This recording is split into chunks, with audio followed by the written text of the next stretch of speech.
ہمارے ایک امام کا لقب ہی عالم ہے.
ہشام بن عبد الملک امام رسول سید المرسلین خاتم النبیین رحمت للعالمین صاحب خلق عظیم واللیل کا مصداق جس کی زلفیں ہوں عالی کملی والا مکمل متصر رات بھر عبادت کرنے والا وہ رسول تھا ہشام بن عبد الملک.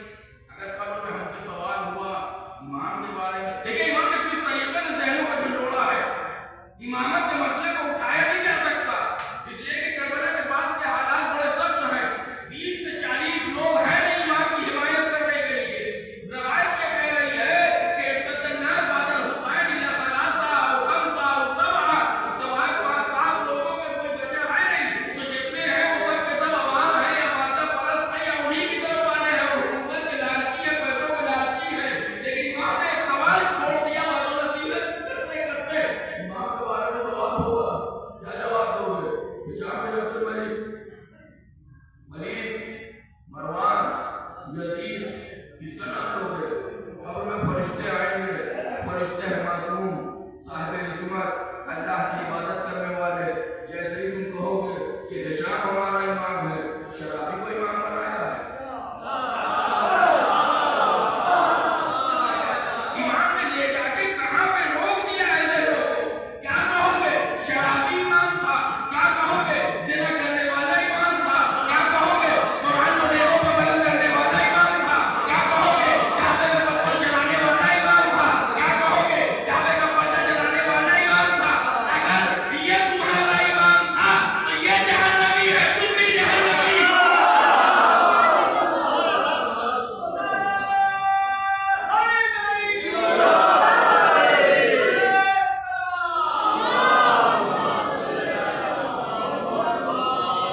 امام صرف چاہتے ہیں ذہنوں میں ایک سوال پیدا ہو کہ امام بنایا کس کو جائے. امام شرابی امام نہیں ہو سکتا، زناکار امام نہیں ہو سکتا، ولد الزنا امام نہیں ہو سکتا، قرآن کو نیزوں پہ چڑھانے والا امام نہیں ہو سکتا، قرآن چلانے والا امام نہیں ہو سکتا، کعبے کو مسمار کرنے والا امام نہیں ہو سکتا، کعبے کے پردے کو جلانے والا امام نہیں ہو سکتا، کعبے پہ پتھر برسانے والا امام نہیں ہو سکتا، قاتل نواسۂ رسول امام نہیں ہو سکتا. تو پھر ذہنوں میں یہ سوال باقی رہے گا، امام ہے کون؟ کیا ساری کائنات ڈھونڈ لو، سیدنا سجاد کے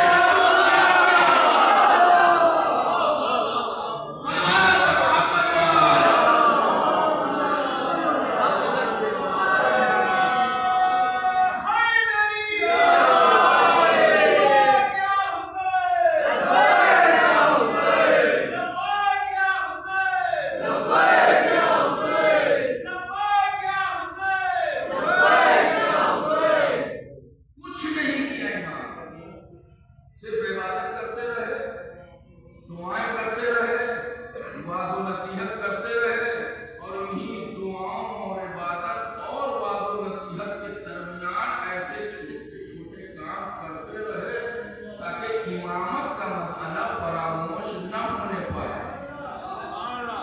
ایک وہ کام جو امام نے بڑی خوبصورتی کے ساتھ کیا، لیکن اس کے لیے وہی حالات کو مد نظر رکھیے.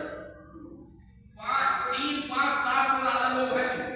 امام کا خود یہ کہنا ہے کہ اگر مکہ اور مدینہ ملا دیا جائے تو 20 سے زیادہ میرے چاہنے والے ہیں نہیں جو میرے حکم میں میرے آواز میں لبیک کہنے کی آواز میں آواز ملا.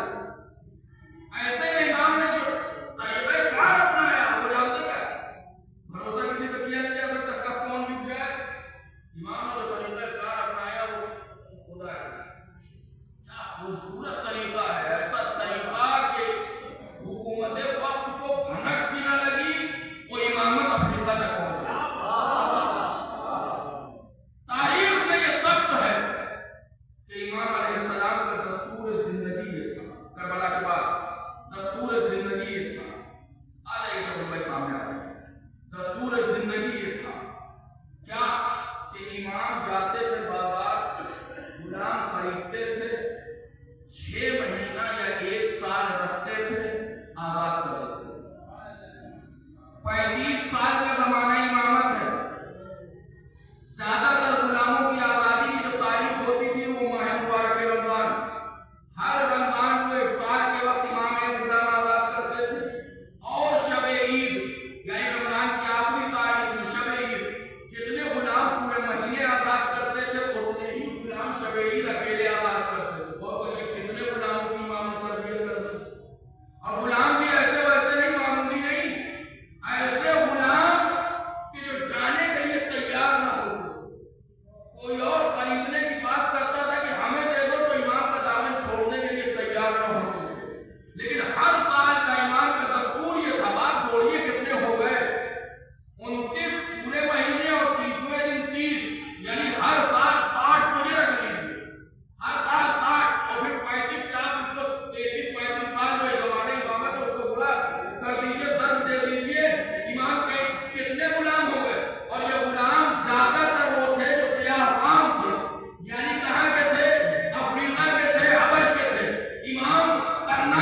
یعنی بیان نہیں کیا جا سکتا ہے، ان کو ان کی توضیح اور تشریح نہیں دی جا سکتی. میں نے صرف خلاصہ بیان کیا ہے، اشارہ بیان کیا ہے. اور نہ امام کے انہی غلاموں کا قیام جناب زید سے کیا لینا دینا ہے، قیام جناب مختار سے کیا لینا دینا ہے. بعد کے آنے والے اماموں کی زندگی میں جو شاگردوں کی تعداد اتنی زیادہ بڑھی ہے، ان میں ان غلاموں کا کتنا رول ہے، یہ ساری چیزیں ایک یعنی کئی جلسوں میں مشتمل ہو سکتی ہیں. اور ان کو تفصیل سے اگر بیان کیا جائے، میں نے اپنی گفتگو کو ختم کر دیا مجلس کے تقریر کے اس آخری جملے پر. اگر آپ کی اجازت ہو تقریر کے اس آخری جملے پر، اور وہ یہ ہے کہ یہ مت سمجھنا کہ وہ نماز پڑھ رہا ہے تو کمزور ہے، یہ مت سمجھنا کہ وہ دعائیں مانگ رہا ہے تو وہ کمزور ہے، یہ مت سمجھنا کہ وہ رسالہ حقوق لکھ رہا ہے یا حقوق بیان کر رہا ہے تو وہ کمزور ہے، یہ مت سمجھنا کہ وہ ایک گوشے میں بیٹھا ہوا گریہ کر رہا ہے تو وہ کمزور ہے. وہ کمزور نہیں ہے، اس نے طریقہ بدلا ہے، اس نے طریقہ بدلا ہے. ارے جب اس کے ماننے والے کمزور نہیں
ہم سب سے اس محفل مبارکہ اور اس عظیم عبادت کو قبول فرما